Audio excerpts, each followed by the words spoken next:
ഞാനവനിൽ.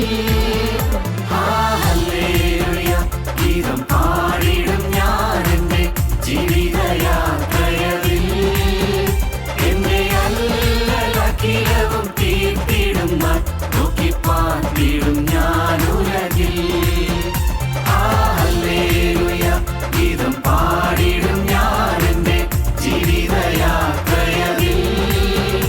എന്നെ അല്ലലഖിലവും തീർത്തിടും നാൾ നോക്കിപ്പാർത്തിടും ഞാൻ ഉലകിൽ.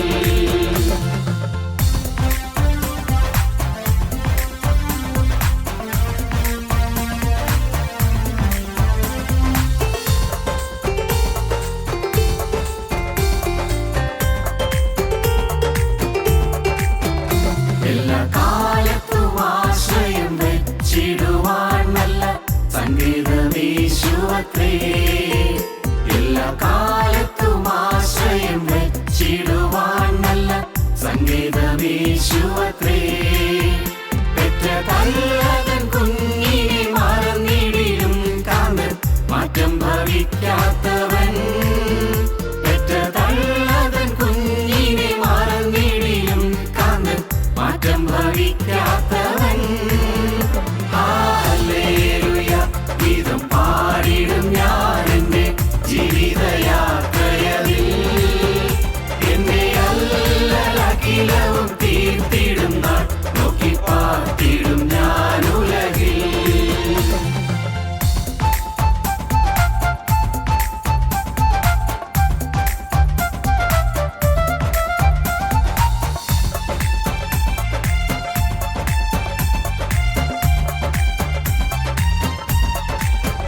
മാറും മനുജരെല്ലാം മഹിതല മധു തീജ്വാല ഇരയായി മാറുകിലും. മാറും മനുജരെല്ലാം മഹിതല മധു തീജ്വാല ഇരയായി മാറുകിലും. തിരുവാഗ്ദത്തങ്ങൾക്കേതും മാറ്റം വരില്ലവൻ വരവിന്നാളാസന്നമായി. തിരുവാഗ്ദത്തങ്ങൾക്കേതും മാറ്റം വരില്ലവൻ വരവിന്നാളാസന്നമായി. ഹല്ലേലൂയ ഗീതം പാടിടും ഞാൻ എൻ്റെ ജീവിതയാത്രയിൽ. എന്നെ അല്ലലഖിലവും തീർത്തിടും നാൾ നോക്കിപ്പാർത്തിടും ഞാൻ ഉലകിൽ. ഞങ്ങളും ക്രൂശിക്കപ്പെട്ട ക്രിസ്തുവിനെ പ്രസംഗിക്കുന്നു. ദൈവ തിരുനാമത്തിന് മഹത്വം ഉണ്ടാകട്ടെ. ഈ ലോകജീവിതം പ്രശ്നങ്ങളും പ്രയാസങ്ങളും കഷ്ടതകളും ദുരിതങ്ങളും യാതനകളും എല്ലാം നിറഞ്ഞതാണ്. അനിവാര്യമായി നമുക്കതിനെ തടുക്കാൻ വയ്യാത്തതായി വന്നു ചേരുന്ന ദുരിതങ്ങളുണ്ട്. നമുക്ക് ഒരളവിൽ പ്രതിരോധിക്കാൻ സാധിക്കുന്ന പ്രയാസങ്ങളും കഷ്ടതകളുമുണ്ട്. മറ്റുള്ളവരിൽ നമുക്ക് നേരിടുന്നതായ പ്രതിസന്ധികളുണ്ട്. നമ്മുടെ ശത്രുക്കളായവരിൽ നിന്ന് നമുക്ക് നേരിടുന്നതായ കഷ്ടതകളും പ്രയാസങ്ങളുമുണ്ട്.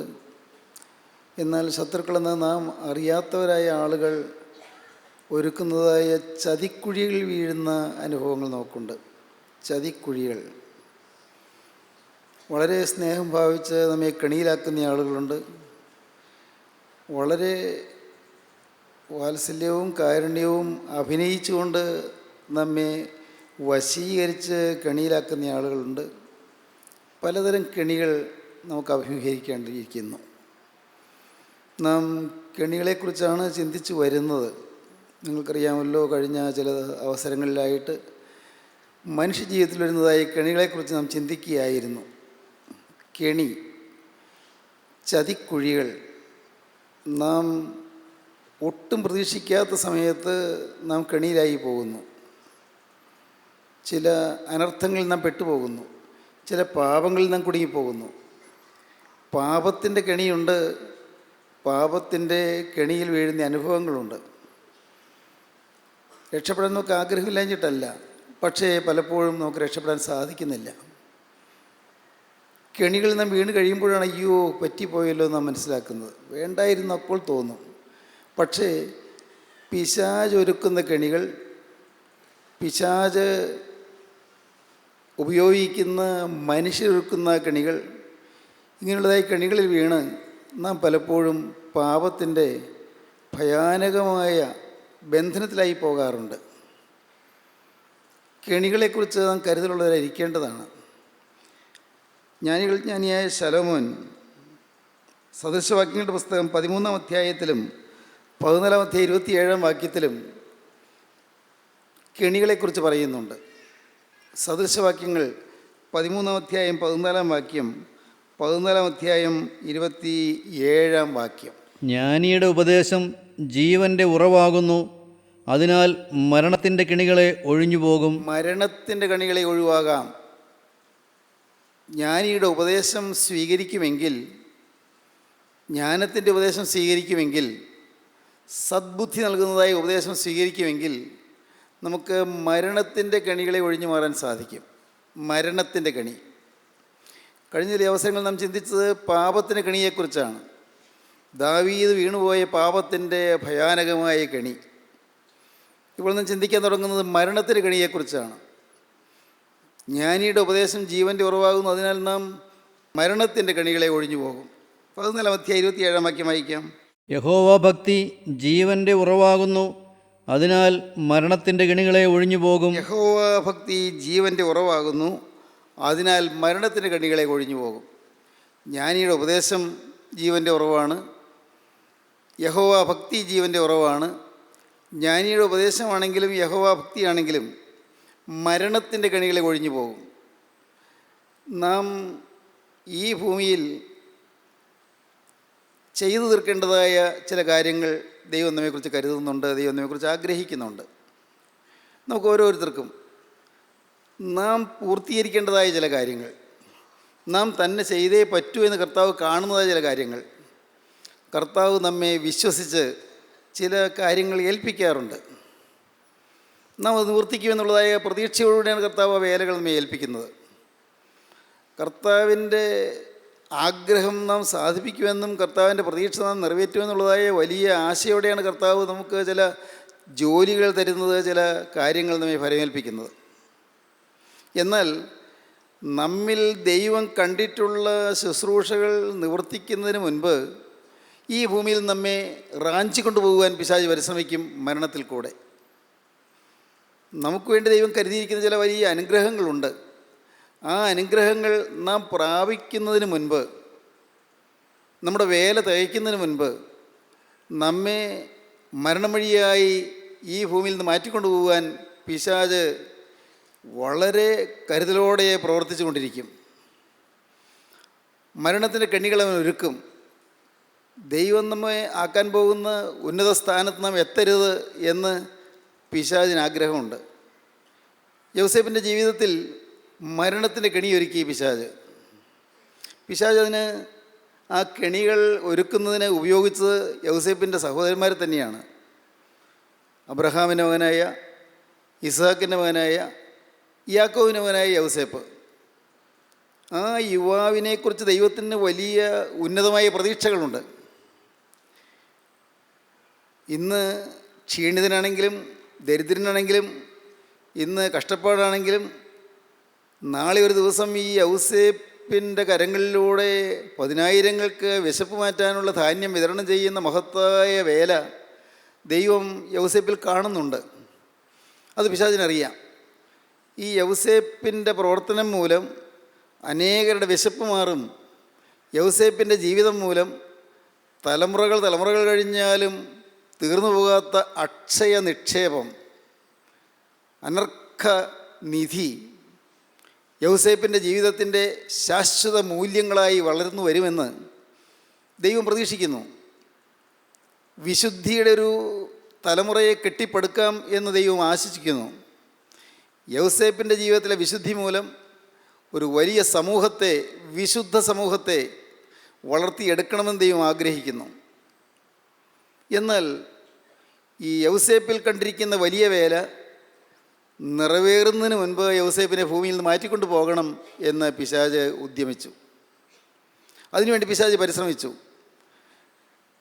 യൗസേപ്പിനെ ആദ്യം സഹോദരന്മാർ പൊട്ടക്കിണറ്റിൽ തള്ളിയിട്ടു. പിന്നെ പൊട്ടക്കിണറ്റിൽ നിന്ന് യൗസേപ്പിനെ കരയ്ക്ക് കയറ്റി ഇസ്മായിൽ കച്ചവടക്കാർക്ക് വിറ്റു. പിന്നെ യൗസേപ്പിനെ പൊത്തിഫേറിൻ്റെ ഭവനത്തിൽ എത്തിച്ചു. അവിടെ നിന്ന് പിന്നെ കാരാഗ്രഹത്തിലാക്കി. 13 കൊല്ലം കാരാഗ്രഹത്തിൽ കിടന്നു. മരണത്തിൻ്റെ കണികൾ യൗസേപ്പിനെ പിന്തുടരുകയായിരുന്നു. മരണത്തിൻ്റെ കെണികൾ, കെണിയിൽ വീഴിക്കാൻ പിശാച് നോക്കുകയായിരുന്നു. തീർക്കാനാണ് വിചാരിച്ചത്. പൊട്ടക്കെട്ടിൽ തള്ളിയിട്ടപ്പോൾ ഇവൻ്റെ കഥ കഴിഞ്ഞല്ലോ എന്നാണ് യൗസേപ്പിൻ്റെ സഹോദരന്മാർ വിചാരിച്ചത്. യൗസേപ്പിൻ്റെ സഹോദരന്മാർ വിചാരിച്ചു എന്ന് പറയുന്നതിനേക്കാൾ കുറേ കൂടി അർത്ഥവത്തായത് പിശാച് പരിശ്രമിച്ചു എന്നാണ്. പിശാചിൻ്റെ ഉദ്യമം അതായിരുന്നു, യൗസേപ്പിൻ്റെ ജീവിതത്തെ തകർക്കുക. അവനെയൊക്കെ ദൈവം വിഭാവനം ചെയ്യുന്ന അനുഗ്രഹീതമായ സ്ഥാനത്ത് അവൻ എത്താതിരിക്കത്തക്കവണ്ണം അവനെ അതിനു മുൻപ് തന്നെ റാഞ്ചിക്കൊണ്ട് പോവുക. മരണം റാഞ്ചാൻ കാത്തു നിന്നു. നമ്മുടെ ജീവിതത്തിലും നമ്മിൽ ദൈവം ചില ആശകൾ വെച്ചിട്ടുണ്ടെങ്കിൽ, ദൈവം ചില പ്രതീക്ഷകൾ പുലർത്തുന്നുണ്ടെങ്കിൽ, ആ സ്ഥാനത്ത് നാം എത്തിച്ചേരാതെ വണ്ണം നമ്മുടെ മുൻപിൽ കെണികളൊരുക്കുന്ന ഒരു പൈശാചിക ശക്തിയുണ്ട്. പലപ്പോഴും മരണത്തിൻ്റെ കെണിയായിരിക്കും അവൻ ഒരുക്കുന്നത്.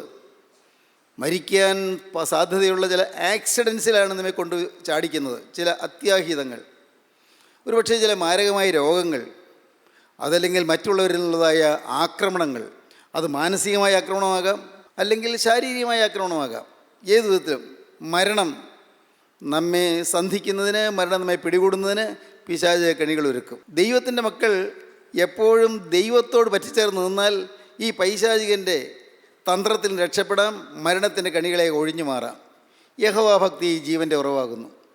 ദൈവത്തിലുള്ളതായ ഭക്തിയോട് നാം നിൽക്കുകയാണെങ്കിൽ, ദൈവത്തിലുള്ള വിശ്വാസത്തിലും ഭക്തിയിലും ഉറച്ചു നിൽക്കുകയാണെങ്കിൽ, ജ്ഞാനികളായ ദൈവമക്കളുടെ ഉപദേശങ്ങൾ നാം ശ്രദ്ധിക്കുകയാണെങ്കിൽ നമുക്ക് മരണത്തിൻ്റെ കണികളെ ഒഴിഞ്ഞു പോകാൻ സാധിക്കും. എന്നാൽ ചിലപ്പോൾ നാം ദൈവത്തിൻ്റെ പിടിവിട്ട്, ദൈവമക്കളുടെ പിടിവിട്ട്, ദൈവമക്കളുടെ കൂട്ടായ്മ വിട്ട് നാം ഓടി മാറിയെന്ന് വരും. പിശാചിൻ്റെ കെണിയാണത്. കുറേ നാൾ വചനം കേട്ടു, വചനമല്ലേ കേൾക്കുന്നത്, എന്നും വചനമല്ലേ കേൾക്കുന്നത്, ഇതൊക്കെ ഒരു കാര്യമല്ലേ പറയുന്നുള്ളൂ എന്ന് ചിന്തിച്ച് നമുക്കൊരു മടുപ്പ് വരികയോ നമുക്ക് വചനത്തോടൊരു അകൽച്ച വരികയോ ചെയ്യുമ്പോൾ ആ സമയത്താണ് പിശാച് വന്ന് റാഞ്ചിക്കൊണ്ട് പോകുന്നത്. ഒരുപക്ഷേ മരണത്തിൻ്റെ കെണിയിലേക്കായിരിക്കും കൊണ്ടുപോകുന്നത്. മരിക്കാൻ സാധ്യതയുള്ളതായ സാഹചര്യങ്ങളിലേക്കായിരിക്കും കൊണ്ടുപോകുന്നത്. അപ്പോൾ നാം മരിക്കണമെന്ന് ദൈവം ആഗ്രഹിക്കുന്നില്ല. പക്ഷേ പിശാച് ചില കെണികൾ വെച്ച് നമ്മെ പാപത്തിൽ കുടുക്കി കഴിയുമ്പോൾ മരണം അനിവാര്യമായി നമ്മുടെ മേൽ വന്നു ചേരുകയാണ്. നമുക്ക് മാറ്റാൻ വയ്യാത്ത വിധത്തിൽ മരണം നമ്മിൽ വന്നു ചേരുകയാണ്. ഇന്ന് ഈ ഭൂമിയിൽ രോഗഗ്രസ്തരായിരിക്കുന്ന പലരും രോഗികളാകേണ്ടവരല്ല. ഇന്ന് ഈ ഭൂമിയിൽ മാരകമായ ചില ഭയാനകമായ ആക്സിഡൻറ്റ്സ്, അത്യാഹിതങ്ങളിൽ പെട്ടുപോയ വാഹനാപകടങ്ങളോ അത്യാഹിതങ്ങളോ പെട്ടുപോയ പലരും അപ്പോൾ മരിക്കേണ്ടവരല്ല, പക്ഷേ മരിച്ചു പോകുന്നു, മരിക്കേണ്ടി വന്നു പോകുന്നു.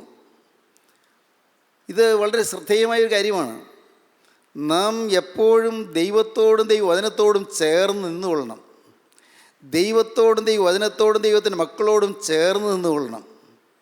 യൗസേപ്പ് ദൈവത്തോട് ചേർന്ന് നിന്നു. നമുക്കറിയാം, യൗസേപ്പിൻ്റെ ജീവിതത്തിൽ യൗസേപ്പിനെ പൊട്ടക്കിണറ്റിൽ തള്ളിയിട്ടപ്പോൾ യൗസേപ്പിന് പരിഭവം തോന്നിയില്ല ദൈവത്തോട്. എങ്കിലും എൻ്റെ ദൈവമേ, നീ എന്നെ കാത്തില്ലല്ലോ, പരിഭവമില്ല. എൻ്റെ കർത്താവേ, ഞാൻ ഒരു തെറ്റും ചെയ്യാഞ്ഞിട്ടല്ലേ എൻ്റെ സഹോദരന്മാർ എന്നെ ഈ പൊട്ടക്കിണറ്റിൽ തള്ളിയിട്ടത്. അവർക്കുള്ള ആഹാരവുമായി വന്നപ്പോൾ ഞാൻ കൊണ്ടുവന്ന ആഹാരം കഴിച്ചുകൊണ്ട് അവരിയ്ക്കുന്നു, എൻ്റെ പൊട്ടക്കിണറ്റിൽ തള്ളിയിട്ടല്ലോ. പരാതിയില്ല. ദൈവത്തിൻ്റെ ആത്മാവുള്ള ഒരു ദൈവ പൈതലിന് പരാതിയില്ല, പരിഭവമില്ല. എനിക്ക് എന്താണ് ഇങ്ങനെ വന്നത് ചോദ്യമില്ല. എനിക്ക് എന്തുകൊണ്ട് ഇങ്ങനെ വന്നു, ദൈവം എന്നെ എന്തുകൊണ്ട് കാത്തില്ല ചോദ്യമില്ല. ദൈവം എന്നെ എന്തുകൊണ്ട് പരിപാലിച്ചില്ല ചോദ്യമില്ല. ദൈവം എന്നെ എന്തുകൊണ്ട് സംരക്ഷിച്ചില്ല ചോദ്യമില്ല. ദൈവം എനിക്ക് ഒരു കരുതൽ തന്നില്ലല്ലോ ചോദ്യമില്ല, പരിഭവമില്ല. എനിക്കെന്താണ് ഈ രോഗം വന്നത് ചോദ്യമില്ല. എനിക്കെന്താണ് ഈ ആപത്ത് വന്നത് ചോദ്യമില്ല. എപ്പോഴും ദൈവത്തിലുള്ളതായ ഭക്തിയിൽ ഉറച്ചു നിൽക്കുകയാണ്. ദൈവത്തിലുള്ളതായ ഭക്തി, യഹോവാഭക്തി ഈ ജീവൻ്റെ ഉറവാകുന്നു. അതിനാൽ മരണത്തിൻ്റെ കണികളെ ഒഴിഞ്ഞു പോകും. യൗസേപ്പിന് പരിഭവം ഉണ്ടായില്ല. എന്തൊരത്ഭുതം! പിശാച് യൗസേപ്പിനെ അവിടെ പൊട്ടക്കെട്ടിൽ തീർത്ത് അവിടെ പട്ടിണിയിട്ട് കൊല്ലാനാണ് പിശാച് പരിപാടി ഇട്ടത്. പക്ഷേ ദൈവം ആ പരിപാടി തകർത്തു. കാരണം യൗസേപ്പ് ദൈവത്തോട് ചേർന്ന് നിന്നു. പിശാചിൻ്റെ പരിപാടിയെ ദൈവം തകർത്ത് കളഞ്ഞു. യൗസേപ്പിനെ കൊല്ലുവാനുള്ള പിശാചിൻ്റെ തന്ത്രത്തെ, ആ കെണിയെ ദൈവം തകർത്ത് കളഞ്ഞു. അവർ തന്നെ തള്ളിയിട്ടവർ തന്നെ യൗസേപ്പിനെ പൊക്കിയെടുത്തു, കച്ചവടക്കാരുടെ കയ്യിലേക്ക് കൊടുത്തു. അടിമ കച്ചവടമുള്ള കാലമല്ലേ. മനുഷ്യനെ നാം കന്നുകാലിയൊക്കെ ചന്തയിൽ കൊണ്ടുപോയി വിൽക്കുകയും വാങ്ങുകയും ചെയ്യുന്നത് പോലെ മനുഷ്യനെ വിൽക്കുകയും വാങ്ങുകയും ചെയ്യുന്ന കാലം. യൗസേപ്പിനെ കച്ചവടക്കാർക്ക് കൊടുത്തു. ഇസ്മായിൽ കച്ചവടക്കാർ യൗസേപ്പിനെ ഏറ്റുവാങ്ങി യൗസേപ്പിൻ്റെ തുടയിൽ ഇരുമ്പ് ഒഴിപ്പിച്ച് വെച്ച് അടയാളം വെച്ച് യൗസേപ്പിനെ ആ ശരീരത്തിൽ ഇരുമ്പ് ഒഴിപ്പിച്ച് വയ്ക്കുമ്പോൾ ഉണ്ടാകുന്ന ചീറലും ആ വേദനയും ആ തൊലിയും മാംസവും കരിയുമ്പോഴുള്ള വേദനയും ചിന്തിക്കാമോ? അവർക്ക് വേദനയില്ലല്ലോ. യൗസേപ്പ് അടിപ്പിക്കല്ലേ വേദന, പൈസ കൊടുത്ത് മേടിച്ചതല്ലേ, 20 വെള്ളിക്കാശ് കൊടുത്ത് മേടിച്ചതല്ലേ, അതുകൊണ്ട് എന്ത് ചെയ്യാമല്ലോ. ഈ വേദന ഏറ്റുകൊണ്ട് പിന്നാലെ പോകുമ്പോൾ യൗസേപ്പിന് പരിഭവമില്ല. യൗസേപ്പിനറിയാം, എനിക്ക് എൻ്റെ ജീവിതത്തിൽ വ്യക്തമായൊരു വിഷനുണ്ട്, എൻ്റെ ജീവിതത്തിൽ വ്യക്തമായൊരു ദർശനമുണ്ട്. എനിക്ക് വളരെ ക്ലിയർ വിഷൻ. എന്താണ് എൻ്റെ വിഷൻ? എൻ്റെ ദർശനം എന്താണ്? ഞാൻ വലിയവനാകും, ഞാൻ ഉന്നതനാകും, ഞാൻ ദൈവകരങ്ങളിൽ ഉപയോഗപ്പെടും, അനേകരുടെ വിശപ്പകറ്റാൻ ദൈവം എന്നെ ഉപയോഗിക്കും, മരണത്തോളം ഞാൻ ദൈവത്തിൻ്റെ സന്നിധിയിൽ വിശ്വസ്തനായിരിക്കും, ഞാൻ മരണത്തോളം ദൈവസന്നിധിയിൽ വിശുദ്ധനായിരിക്കും. ഒരു വളരെ വ്യക്തമായ ഒരു വിഷനുണ്ട്, വളരെ വ്യക്തമായൊരു ഡിസിഷനുണ്ട്, വ്യക്തമായൊരു ദർശനമുണ്ട്, വളരെ കൃത്യമായ ഒരു തീരുമാനമുണ്ട്, ഒരു പ്രതിഷ്ഠയുണ്ട്. യഹോവാഭക്തി ജീവൻ്റെ ഉറവാകുന്നു. യഹോവാഭക്തി, ദൈവത്തോടുള്ളതായ ഭക്തി. എല്ലാം കാണുന്നൊരു ദൈവമുണ്ട്, ആ ദൈവം എന്നെ സ്നേഹിക്കുന്നു, ദൈവം എനിക്ക് വേണ്ടി, എൻ്റെ ഭാവിക്ക് വേണ്ടി കരുതിയിട്ടുണ്ട്, എനിക്ക് നേരത്തെ തന്നെ ഒരു വിഷൻ തന്നിട്ടുണ്ട്, എനിക്ക് നേരത്തെ തന്നെ ഒരു ദർശനം തന്നിട്ടുണ്ട്, അതിലേക്ക് ദൈവം എന്നെ നയിച്ചുകൊണ്ടിരിക്കുകയാണ്. ഉറപ്പുണ്ട്, ഇതൊന്നും എന്നെ ബാധിക്കില്ല, ഈ വരുന്ന പ്രശ്നങ്ങളൊന്നും എന്നെ ബാധിക്കില്ല. കാരണം ഞാൻ ചെയ്തു തീർക്കേണ്ട ചില കാര്യങ്ങളുണ്ട്. സ്വർഗത്തിൽ ദൈവത്തിന് എന്നെക്കുറിച്ചൊരു പദ്ധതിയുണ്ട്. ദൈവത്തിന് സ്തോത്രം. പ്രിയപ്പെട്ടവരെ, യൗസേപ്പിന് നല്ല ഉറപ്പ്. പക്ഷേ പിശാചിൻ്റെ പരിപാടി എവിടെയും ജയിച്ചില്ല എന്ന് കണ്ടപ്പോൾ പിശാച് അടുത്ത പരിപാടി ഒപ്പിക്കുകയാണ്. ആളെ കൊല്ലാൻ പറ്റിയില്ല എന്ന് കണ്ടപ്പോൾ ആത്മാവിൽ കൊല്ലാനുള്ള പരിപാടിയായി. ആത്മാവിൽ കൊല്ലുന്നതിന് പിശാച് ശ്രമിക്കുന്ന ഏറ്റവും ഭയാനകമായ ഒരു തന്ത്രം സെക്ഷുവൽ സിന്നിൽ കൊണ്ടുപോയി ബന്ധിക്കുകയാണ്, ലൈംഗിക പാപത്തിൽ കൊണ്ടുപോയി ബന്ധിക്കുകയാണ്. പാവം ഏതും പിശാചിൻ്റെ വകയാണ്, ഏത് പാവവും പിശാചിൻ്റെ പ്രേരണയാണ്, ഏത് പാവവും പിശാചിൻ്റെ പ്രലോഭനമാണ്. പക്ഷേ മനുഷ്യനെ ദൈവത്തിൽ നിന്ന് അകറ്റാനായിട്ട് പിശാച് ശ്രമിക്കുന്ന, എളുപ്പം പിശാച് ജയിക്കുന്ന ഒരു രംഗമാണ് മനുഷ്യൻ്റെ സെക്ഷുവൽ വീക്ക്നെസ്, അവൻ്റെ ലൈംഗികമായ ബലഹീനത, ലൈംഗികമായ അരാജകത്വം, ലൈംഗികമായ അലസത, ലൈംഗികമായ ആസ്ഥ, ലൈംഗികമായ ആഗ്രഹം. അതിൽ അവനെ വീഴിക്കാൻ പിശാച് അടുത്തപടി ശ്രമിക്കുന്നു. പൊത്തിഫേർ എന്ന് പറയുന്ന യജമാനൻ്റെ വീട്ടിൽ ഒരടിമയായി ചെന്ന ഈ ചെറുപ്പക്കാരന് പാപത്തിൻ്റെ പ്രലോഭനം വന്നു. അവിടുത്തെ ആ യജമാനൻ്റെ ഭാര്യയിൽ നിന്ന് പാപത്തിൻ്റെ പ്രേരണ വന്നു, അശുദ്ധിയുടെ പ്രേരണ വന്നു. അവിടെ യൗസേപ്പ് വളരെ കരുതലോടെ നിന്നു, വളരെ ശ്രദ്ധയോടെ നിന്നു, വളരെ സൂക്ഷ്മതയോടെ നിന്നു. ഈ ജീവനുള്ള ദൈവത്തെ നോക്കിക്കൊണ്ട് നിന്നു. യഹോഭക്തി ജീവൻ്റെ ഉറവാകുന്നു. ദൈവത്തെ നോക്കി നിന്ന് ദൈവത്തിൽ ആശ്രയിച്ച് നിന്നു. ഓർക്കൂ പ്രിയപ്പെട്ടവരെ, നിങ്ങൾ ഓരോരുത്തരും ചോരയും നീരുമുള്ള മനുഷ്യരല്ലേ? നിങ്ങൾ ഓരോരോ പ്രായത്തിലുള്ളവരല്ലേ? നിങ്ങളുടെ ജീവിതത്തിൽ ഏത് സാഹചര്യത്തിലും നിങ്ങളുടെ വിശുദ്ധി കൈമോശം വരാതെ നിങ്ങൾ നോക്കിക്കൊള്ളണം. വിശുദ്ധി കൈമോശം വരാതെ നോക്കിക്കൊള്ളണം. ഒരണുവിൽ പോലും അശുദ്ധി പറ്റരുത് എന്നുള്ള നിർബന്ധം നിങ്ങൾക്കുണ്ടായിരിക്കണം. ഒരാറ്റം പോലും, ഒരണു പോലും 10 രൂപയിൽ 10 പൈസയിൽ ക്രമക്കേട് വരരുത്. ഒരു നോട്ടത്തിൽ അശുദ്ധി സംഭവിക്കരുത്, ഒരു മോഹത്തിൽ അശുദ്ധി സംഭവിക്കരുത്, ഒരു പ്രവൃത്തിയിൽ അശുദ്ധി സംഭവിക്കരുത്, ഒരാഗ്രഹത്തിൽ അശുദ്ധി സംഭവിക്കരുത്. എപ്പോഴും കരുതലോടുകൂടി ഇരിക്കണം. തത്വങ്ങൾ അറിയാത്തതുകൊണ്ടല്ലല്ലോ നാം പലരും വീണു പോകുന്നത്. നിങ്ങൾ പലരും തത്വങ്ങൾ അറിയാവുന്നവരല്ലേ? ഭക്തി എന്താണെന്ന് അറിയാവുന്നവരല്ലേ? അശുദ്ധി സംഭവിക്കരുതെന്ന് അറിയാവുന്നവരല്ലേ? പിന്നെ എന്തുകൊണ്ട് വീണു പോകുന്നു? പിശാചിനെ ജയിക്കാൻ നാം ഇടം കൊടുക്കുന്നു, ദൈവത്തെ തോൽപ്പിക്കുന്നു. ദൈവത്തെ മനുഷ്യൻ തോൽപ്പിക്കുന്നു. പാപത്തിലേക്ക് പോകുന്നത് അതുകൊണ്ടാണ്. ദൈവത്തെ തോൽപ്പിക്കുന്നു. എന്തുകൊണ്ടാണ് വഴക്കുണ്ടാക്കുന്നത്? അമ്മായിയും ഈ മരുമകളെന്ന് വലുതാണ് പിണക്കമുണ്ടാകുന്നത്. സന്തോഷമായിട്ട് കഴിഞ്ഞാൽ പോരെ, ഐക്യമായിട്ട് കഴിഞ്ഞാൽ പോരെ. ഈ അടുത്ത സമയത്ത് കെട്ടിക്കൊണ്ടുവന്ന മോള്, അവൾക്കെല്ലാം ഒന്നും അറിയാൻ പാടില്ല. അമ്മായിയമ്മ ഇതിനെ വഴക്ക് കൂടുന്നത്, അമ്മായിയമ്മ ഇതിനെ പിണങ്ങുന്നത്, അവളോട് കഠിനമായി ശകാരിക്കുന്നതിനാണ്. അവളെ ഒന്ന് സഹതാപത്തോടെ നോക്കിയാൽ പോരെ, സ്നേഹത്തോടെ ഒന്ന് വീക്ഷിച്ചാൽ പോരെ? അല്ല, മരുമോള് ഭർത്താവിനെ വശീകരിച്ച് ആ ഭർത്താവിനെ അമ്മയ്ക്കെതിരായിട്ട് തിരിക്കുന്നതിനാണ്, വീട്ടിൽ കലക്കം ഉണ്ടാക്കുന്നതിനാണ്, എപ്പോഴും ധിക്കാരം ഉണ്ടാക്കുന്നതിനാണ്. എല്ലാം പിശാചിൻ്റെ കെണിയിൽ കുടുങ്ങുകയാണ്. പിശാചിൻ്റെ കെണിയിൽ കുടുങ്ങിയിട്ട് അതിനെ തുടർന്ന് രോഗങ്ങൾ വരുന്നു, വിട്ടുമാറാത്ത തലവേദന വരുന്നു, ടെൻഷൻ വരുന്നു, ശരീരത്തിൽ അസ്വസ്ഥതകൾ വരുന്നു, മനസ്സിന് അസ്വസ്ഥതകൾ വരുന്നു, ചിലപ്പോൾ മാനസിക രോഗങ്ങളായിത്തീരുന്നു, ചിലപ്പോൾ ആത്മഹത്യാ പ്രവണതകളായിത്തീരുന്നു, ചിലപ്പോൾ ഒരുപക്ഷെ ശരീരത്തിൽ പോലും രോഗം വരുന്നു. ഇല്ലേ? പലപ്പോഴും മദ്യപാനം കൊണ്ട് ചിലപ്പോൾ ചില സമയത്ത് കരളിന് രോഗം വരുന്നു. നമ്മുടെ ശരീരത്തിന് ഏറ്റവും വിലപ്പെട്ട ഒരു അവയവമാണ് കരൾ. ഈ കരളിന് രോഗം വരുന്നു. എന്തിന്? ഈ ചെറുപ്രായത്തിൽ കരളിന് രോഗം വന്ന് മരിക്കേണ്ട ആവശ്യമുണ്ടോ? മരിക്കാൻ ദൈവം ആഗ്രഹിക്കുന്നില്ല. പക്ഷേ നിരന്തരം മദ്യപാനം ചെയ്ത് കരളിനെ നശിപ്പിച്ച് കളയുകയാണ്. കരളിൽ നശിപ്പിക്കുക മാത്രമാണോ? പൈസ മുടിക്കുകയല്ലേ? അബ്കാരികൾക്ക് പൈസ കൊടുത്ത് മുടിയുകയല്ലേ? എന്തിന് നശിക്കണം?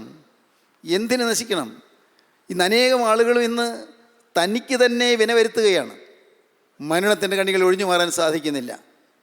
യൗസേപ്പ് അശുദ്ധമായ സാഹചര്യത്തിൽ വിശുദ്ധി കൈമുതലാക്കിക്കൊണ്ട് നിന്നു.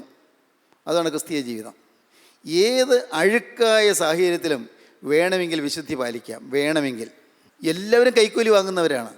പക്ഷേ വേണമെങ്കിൽ ഈ ഒരാൾക്ക് കൈക്കൂലി തൊടാതെ നിൽക്കാം. എല്ലാവരും മ്ലേച്ഛ ചിത്രങ്ങൾ കാണുന്നവരാണ്. നിങ്ങൾ ഒരാൾക്ക് വേണമെങ്കിൽ മ്ലേച്ഛ ചിത്രം അതിൽ നിന്ന് ഒഴിവായി നിങ്ങൾക്ക് മാറാം. ചീത്ത പടങ്ങൾ, പുറത്ത് പറയാനോ കാണിക്കാനോ പറ്റാത്തതായ പടങ്ങൾ വേണ്ട. ഞാനില്ല, അയ്യോ വേറെ ആരും കണ്ടില്ല എന്നുള്ളതല്ല. എൻ്റെ ദൈവം കാണുന്നു, സ്വർഗത്തിലെ ദൈവം കാണുന്നു. മനുഷ്യരും അറിഞ്ഞില്ല, ദൈവം എന്നെ കാണുന്നു. ദൈവഭക്തി, യഹോവാഭക്തി ജീവൻ്റെ ഉറവാകുന്നു. അതിനാൽ മരണത്തിൻ്റെ കണികളെ ഒഴിഞ്ഞു പോകും. എനിക്ക് പാടില്ല, ഞാൻ അങ്ങനെ സംസാരിക്കാൻ പാടില്ല, ഞാനത് കാണാൻ പാടില്ല, ഞാനത് ആ രംഗത്ത് അങ്ങനെ നിൽക്കാൻ പാടില്ല. ഞാൻ ആരാണ്? ഞാൻ ദൈവത്തിൻ്റെ പൈതലാണ്. ഈ ഒരു ഉറപ്പ് നമുക്കുണ്ടായിരിക്കണം. യോസേഫിനതുണ്ടായിരുന്നു. മരണത്തിൻ്റെ കണി ഒഴിഞ്ഞു മാറി, ആത്മാവിൻ്റെ മരണവും ഒഴിഞ്ഞു മാറി. ദൈവത്തിന് സ്തോത്രം. മരണത്തിൻ്റെ കണി ഒഴിഞ്ഞു മാറി. പക്ഷേ ക്യാരക്ടർ അസാസിനേഷൻ, അതാണ് അടുത്തത്. തേജോവധം ചെയ്യുന്നു. എല്ലാവരും പറഞ്ഞു, കണ്ടോ ഇവൻ ഈ ചെറുപ്പക്കാരനോട് വന്നത് നമ്മുടെ നാട് മുടിക്കാൻ, ഇത്രയും ഉയർന്ന ഉദ്യോഗസ്ഥനായ പൊത്തിഫേറിൻ്റെ ഭാര്യയെ കയറി ഇവന് മോഹിക്കാൻ തോന്നി പറയുമ്പോൾ ഇവൻ എന്ത് വിഡ്ഢിയാണ് എന്നൊക്കെ ആളുകൾ പറയുന്നു. ഈ യൗസേപ്പ് പാപം ചെയ്തതെന്ന് എല്ലാവരുടെയും വിചാരം. യൗസേപ്പ് പാപം ചെയ്യാൻ ആഗ്രഹിച്ചതാണ് എല്ലാവരുടെയും വിചാരം. അപ്പോൾ യൗസേപ്പ് ചെയ്യാത്തതായ കാര്യം യൗസേപ്പിനെ ഇവർ ആരോപിക്കുന്നത്, അതാണ് ഏറ്റവും അസഹ്യമായ ഒരു വലിയ അനുഭവം. അതാണ് തേജോവധം ചെയ്യുക എന്ന് പറയുന്നത്. Character assassination. തേജോവധം ചെയ്യുക, അപവാദം പരക്കുക. അപവാദം പിശാചിൻ്റെ ഒരു വലിയ കെണിയാണ്. അപവാദം പരത്തുക. പക്ഷേ അതിലും യൗസേപ്പിന് കൂസലില്ല, യൗസേപ്പിന് എക്സ്പ്ലനേഷൻ ഇല്ല, യൗസേപ്പിന് വിശദീകരണമില്ല. ജയിലറയിൽ ചെല്ലുമ്പോൾ ജയിലിലുള്ള മറ്റ് ജയിൽ പുള്ളികളും പറഞ്ഞു കാണും, എടാ ചെറുക്ക, നീ എന്ത് മണ്ടത്തരത്തിനാണ് പോയത്? നീ എന്തിനാ യജമാന സ്ത്രീയെ കയറി പിടിക്കാൻ പോയത്? എന്തിന് നീ മണ്ടത്തരത്തിന് പോയി? നിനക്കറിയാൻ പാടില്ലേ ആ ഉന്നത ഉദ്യോഗസ്ഥൻ്റെ വീട്ടിൽ നിൻ്റെ ഈ സൂത്രമൊന്നും ചിലവാവില്ല എന്ന്? യൗസേപ്പ് അതിന് ഒന്നും മിണ്ടുന്നില്ല. ഇതെല്ലാം ഇങ്ങനെ ആളുകൾ ആക്ഷേപിക്കുമ്പോഴും യൗസേപ്പിന് മറുപടിയില്ല. നമ്മുടെ കരുണയുള്ള കർത്താവ് ക്രൂശിൽ എല്ലാം സഹിച്ച് കിടന്നതുപോലെ യൗസേപ്പ് എല്ലാം വളരെ വിനയപൂർവ്വം ഏറ്റുവാങ്ങിക്കൊണ്ട് യൗസേപ്പ് കുറ്റമെല്ലാം തൻ്റെ മേൽ ആരോപിക്കുന്നത് കണ്ട് മൗനമായി നിന്നു. ദൈവത്തിന് സ്തോത്രം. സഹോദരങ്ങളെ, 13 കൊല്ലം കാരാഗൃഹത്തിലെ യാതന കഴിഞ്ഞ് യൗസേപ്പ് മിസ്രൈമിൻ്റെ അധിപതിയായി മാറി. മരിക്കേണ്ട ആവശ്യമില്ല. ദൈവം നിനക്ക് വേണ്ടി കരുതിയിരിക്കുന്ന സ്ഥാനത്ത് നീ എത്തും. 10,000 നിൻ്റെ മുമ്പിൽ വന്ന് കരനീട്ടി നിൽക്കും. എല്ലാവർക്കും ധാന്യം കൊടുക്കും. നാട്ടിലെ പട്ടിണി മാറും. നീ ഒരാൾ മുഖാന്തരം അനേകർക്ക് രക്ഷ കിട്ടും. നീ ഒരാൾ മുഖാന്തരം അനേക കുടുംബങ്ങൾ ആശ്വാസം പ്രാപിക്കും. മോനെ, നീ ഒരാൾ മുഖാന്തരം അനേകരുടെ ജീവിതം പുഷ്ടിപ്പെടും. മോളെ, നിൻ്റെ ഒരാളുടെ നിൽപ്പ് മൂലം അനേക കുടുംബങ്ങൾ ആശ്വാസം പ്രാപിക്കും. നീ ഒരാളുടെ ജീവിതം മൂലം തലമുറകൾ അനുഗ്രഹം പ്രാപിക്കും. ദൈവത്തിന് സ്തോത്രം. വിശുദ്ധി കൈമുതലായി നിൽക്കുമെങ്കിൽ പാപത്തിൻ്റെ കണിയെ ഒഴിവാക്കാം, മരണത്തിൻ്റെ കണിയെ ഒഴിവാക്കാം. മരണത്തിൻ്റെ കണികളെ ഒഴിഞ്ഞു പോകും. ദൈവത്തിന് സ്തോത്രം. ഇന്ന് എൻ്റെ ബഹുമാന്യ സഹോദരങ്ങളെ, നിങ്ങൾക്ക് മരണത്തിൻ്റെ കണി ഒഴിഞ്ഞു മാറാൻ ആഗ്രഹമുണ്ടോ? മരണത്തിൻ്റെ കണിയിൽ നിന്ന് മോചനം കിട്ടാൻ ആഗ്രഹമുണ്ടോ? മരണം പതിയിരിക്കുന്നുണ്ട്. മരണദൂതൻ വന്ന് വാതിൽക്കൽ മുട്ടുന്നുണ്ട്. മരണദൂതൻ വാതിൽക്കൽ തന്നെ നിൽക്കുന്നുണ്ട്. പലരും അറിയുന്നില്ല. ഒരുപക്ഷേ നാളെ ഒരു ദിവസം നാം യോഗത്തിന് വരുന്നതിന് മുൻപ് നമ്മെ റാഞ്ചിക്കൊണ്ടു പോകാൻ മരണദൂതൻ നിൽക്കുന്നുണ്ടോ? അവനെ വെട്ടിമാറ്റാൻ ക്രിസ്തു ഉണ്ട്. ദൈവത്തിന് സ്തോത്രം. അവനെ വെട്ടിമാറ്റി നമുക്ക് ആയുസ് നീട്ടിത്തരാൻ ക്രിസ്തു ഉണ്ട്. ക്രിസ്തുവിന് മാത്രം അത് കഴിയും. നിങ്ങളുടെ രോഗം അതെത്ര മൂർച്ഛിച്ചതാണെങ്കിലും, എത്രമാത്രം ഭയാനകമായ രീതിയിൽ അത് വളർന്നു വരികയാണെങ്കിലും, അവിടെ ജീവനുള്ള ക്രിസ്തുവിൻ്റെ തിരുരക്തം പതിച്ച് ആ രോഗത്തിന് സൗഖ്യം തരാൻ യേശു ക്രിസ്തുവിന് കഴിയും. നിങ്ങൾ നേരിടുന്ന പ്രതിസന്ധി എത്ര രൂക്ഷമാണെങ്കിലും അതിൽ നിങ്ങൾക്ക് മോചനം തരാൻ യേശു ക്രിസ്തുവിന് കഴിയും. നിങ്ങളുടെ ജീവിതം നിരാശാപൂരിതമാണെങ്കിലും, ആശയേറ്റ് പോയെങ്കിലും നിങ്ങൾക്ക് പ്രത്യാശ തരാൻ യേശു ക്രിസ്തുവിന് കഴിയും. നിങ്ങളുടെ ജീവിതത്തിലെ മരണത്തിൻ്റെ എല്ലാ കെണികളും മാറ്റി നിങ്ങൾക്ക് മോചനം തന്ന് ഇനിയും ആയുസ് നീട്ടിത്തരാൻ യേശു ക്രിസ്തുവിന് കഴിയും. നിങ്ങൾക്ക് യേശുവിൻ്റെ കരങ്ങളിലേക്ക് നിങ്ങളുടെ ജീവിതം കൊടുക്കാമോ? യേശുവിൻ്റെ കരങ്ങളിലേക്ക് നിങ്ങളുടെ ഭാവി ഏൽപ്പിച്ചു കൊടുക്കാമോ? നിങ്ങളെ യേശു തൊടും. യേശു നിങ്ങളെ പിടിക്കും. യേശു നിങ്ങളെ കയ്യിലെടുക്കും. യേശു നിങ്ങളെ അനുഗ്രഹിക്കും. യേശുവിൻ്റെ ആണിപ്പാടുള്ള കരം നിങ്ങളെ തലോടിക്കൊണ്ടിരിക്കും. ദൈവത്തിന് സ്തോത്രം. മരണത്തിൻ്റെ ദൂതനെ യേശു മാറ്റും. മരണദൂതനെ മാറ്റി നിങ്ങൾക്ക് ആയുസ് നീട്ടിത്തരും. നിങ്ങൾക്ക് സമാധാന കാലം തരും. ഇന്നത്തെ ദുരിതങ്ങളോർത്ത് വിഷമിക്കേണ്ട. ഇന്നത്തെ കഷ്ടതയോർത്ത് വിലപിക്കേണ്ട. ഇന്നത്തെ യാതനകളോർത്ത് നിങ്ങൾ ഭാരപ്പെടേണ്ട. എല്ലാം മാറ്റി നിങ്ങൾക്ക് ആശ്വാസം തരാൻ കർത്താവായ യേശു ക്രിസ്തുവിന് കഴിയും. കൊടുക്കൂ യേശുവിൻ്റെ കൈകളിലേക്ക്. യേശുവിൻ്റെ കൈകളിലേക്ക് നിങ്ങൾ ഏൽപ്പിക്കൂ. യേശു നിങ്ങളെ അനുഗ്രഹിക്കും. യേശു നിങ്ങളെ ആശ്വസിപ്പിക്കും. യേശുവിൻ്റെ തൃക്കരം നിങ്ങളെ തലോടും. ക്രിസ്തുവിൻ്റെ രക്തം സകല പാവവും പോക്കി ശുദ്ധീകരിക്കും. വന്നുപോയ പാവങ്ങളെല്ലാം കഴുകിത്തരും. എല്ലാം കഴുകി വെടിപ്പാക്കി നിങ്ങളെ വിശുദ്ധരാക്കും. ഇന്ന് ഇത് കേട്ടുകൊണ്ടിരിക്കുമ്പോൾ തന്നെ നിങ്ങളിരിക്കുന്നിടത്ത് ഇരുന്നു കൊണ്ട് കർത്താവിനോട് പറയാം, കർത്താവേ, മരണത്തിൻ്റെ കെണിയിൽ നിന്ന് എനിക്ക് ഒഴിവ് തരണമേ. മരണത്തിൻ്റെ കെണി എനിക്ക് ഒഴിവാക്കി തരണമേ. ഈ രോഗത്തിൻ്റെ ബാധ എനിക്ക് മാറ്റി തരണമേ. ഈ ആപത്തിൽ നിന്ന് മാറ്റി തരണമേ. കർത്താവേ, ഈ വലിയ യാതന എനിക്ക് ഒഴിവാക്കി തരണമേ. മരണത്തിൻ്റെ കണി മാറ്റി എനിക്ക് ആശ്വാസം തരണമേ. മരിച്ചാൽ മതി എന്ന് ഓർക്കുന്ന എൻ്റെ ആത്മഹത്യാ പ്രവണത മാറ്റി എനിക്കിനിയും ജീവിക്കണം, എൻ്റെ ജീവിതം കൊണ്ട് യേശുവിന് ഇനി ആവശ്യമുണ്ട് എന്നുള്ള യഥാർത്ഥമായ ബോധം എനിക്ക് തന്നെ എന്നെ നയിക്കണമേ. ഏൽപ്പിക്കുമോ? നിങ്ങളുടെ ഭാവി യേശുവിൻ്റെ കരങ്ങളിലേക്ക് വിട്ടുകൊടുക്കുമോ? യേശുവിനോട് നിങ്ങൾ വാക്ക് പറയുമോ? നോക്കൂ, ക്രൂസിൽ യേശു ക്രിസ്തു പിടയുന്നത് കാണൂ.